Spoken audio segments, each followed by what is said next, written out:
Darla. Hey. Yeah.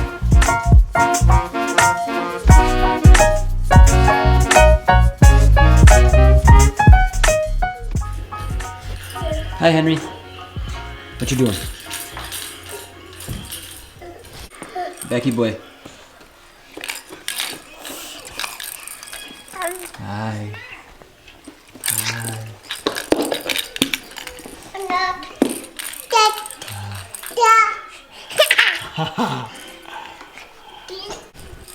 Come here. Come on. Come on. Come on. Come on. Come on. You can do it. Come on. You're so close. Yeah. Yeah. Yeah. Oh, you're so close, girly. Oh. Yeah. Come on. Come on. Come on. Yeah. Yeah. Yeah. Good job, girly. You're doing so good. Doing so good. Come on. Come on. Come on. Yeah. Girly. Good job. Good job, girly. You see that? Silas, you have some competition now, bud. So this is going to be how to milk a cow from a guy that barely knows how to milk a cow. I thought that would be a fun one, considering, I don't know if I would say recently, but recently we got, that's not straight. We got a cow. Our cow's name is Darla. Darla is a saint. And she is absolutely wonderful. She has the best personality, and she has made me feel unbelievably comfortable, and also Maxine unbelievably comfortable with milking her, which is, I think, one of the most important things, is that she has been amazing. What I'm going to do is show you kind of how I milk her. I know Maxine and I, we do it similarly, but a tad bit different. You know, Maxine is kind of the one who taught me anyway. Maxine is the type of person, she does all kinds of research on the methods and the best methods. And then there's me. I just follow her lead in this aspect, and I'm gonna show you guys how I do that.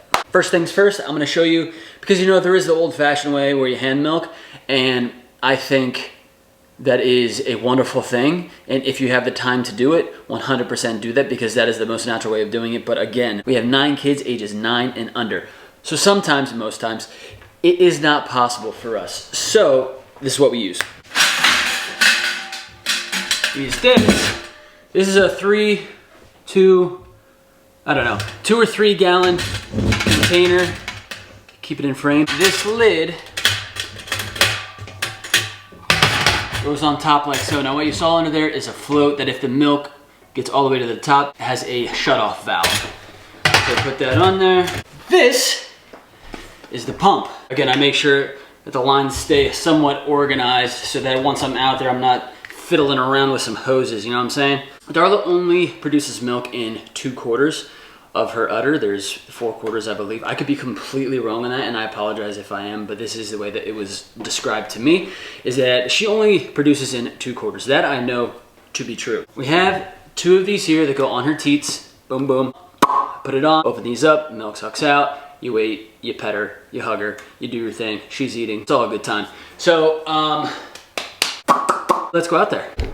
Again, this is probably a better look for you, but again, container, pump that has to be charged, and the teat sucker things. Sorry, that sounded weird. Before we moved here, I never really considered having a dairy cow ever in my life. And then we moved here, we got into this type of lifestyle, and it just seemed to fit. It seemed to be the way that we were going. It seemed to be something that we needed almost. So we got Darla, and everything has been working beautifully. And again, I titled this something like How to Milk a Cow from a guy who doesn't know how to milk a cow, or something along those lines. And that's not just like clickbait. That is the absolute truth, is that I don't know much about milking a cow. I know how to milk our cow. I don't really know how to milk cows in general, because I'm sure, you know, the general basics are the same, but you know, I'm sure there's certain techniques for like different teat positions and everything like that. But I only know how to milk Darla, and I only feel comfortable milking Darla because she has made me feel comfortable. And I think that is an absolute blessing. We also need a bucket like this. This is to clean off her udders and teats and stuff like that, keeping everything as clean as possible. Number one thing, as clean as possible. If you guys happen to see a speck on there on all of the footage prior to this moment, it's because there's a piece of dirt on the lens. I just got it. Hopefully you don't see it though.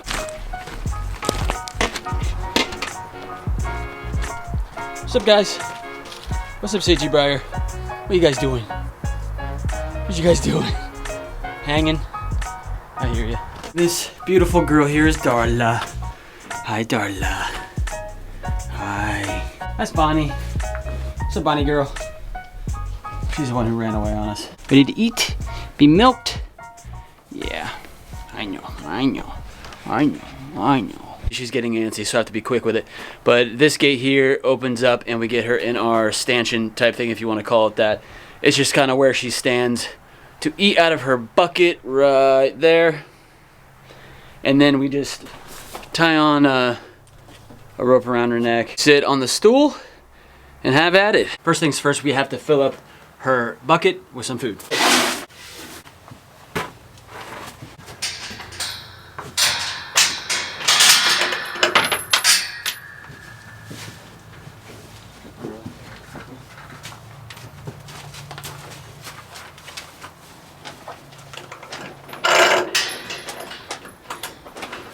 Okay, so we get her in the stanchion here, and we just get this around her head.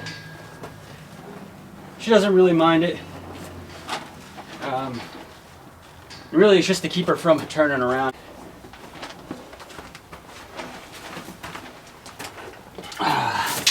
So first thing I do, and also Maxine does, we clean the udder and the teats.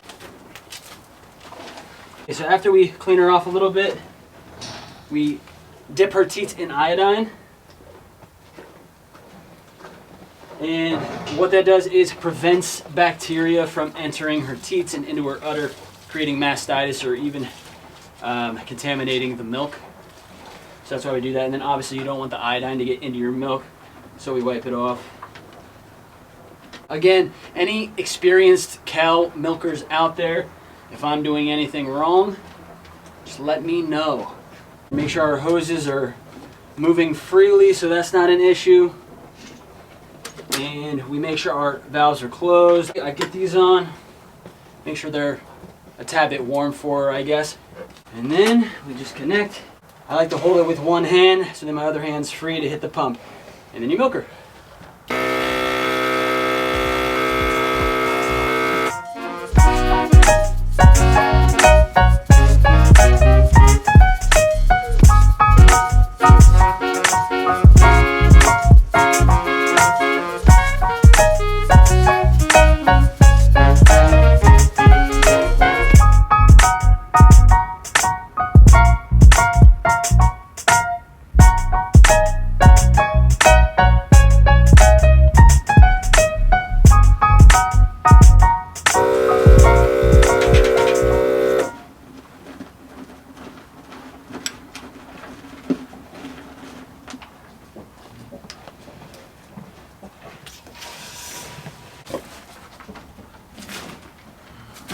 And then after we're all done, we have to dip her teats in iodine once more. We dip them once more to avoid. No. Hey, stop.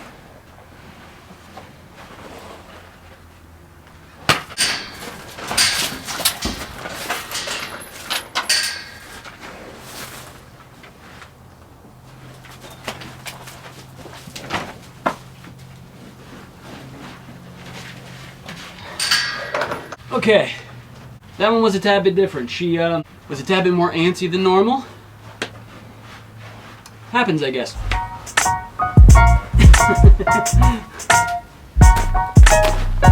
I think the reason she was so antsy is that she heard her buddy here, Bonnie, eating, and she ran out of food over there.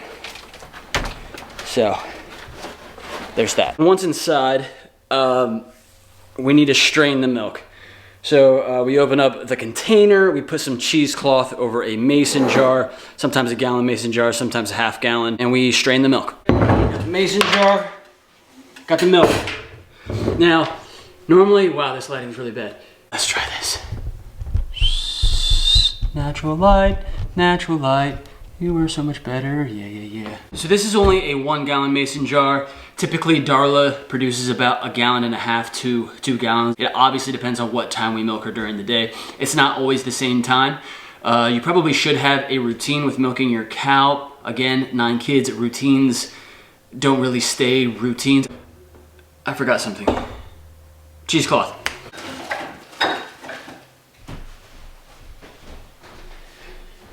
Okay, so normally we put a cheesecloth over top, like so, and some sort of band to hold it on. Loosen that up a bit so it doesn't pour out over top. And then we filter.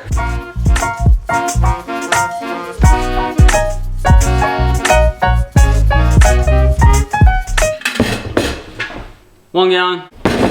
Okay, and then we got our second jar here.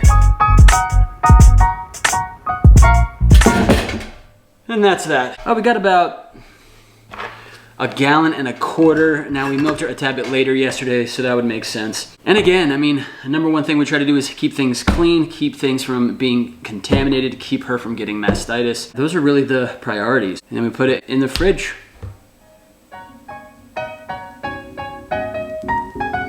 Anyway, thanks for watching. Half gallon, half, full gallon, half. I don't know how much that is.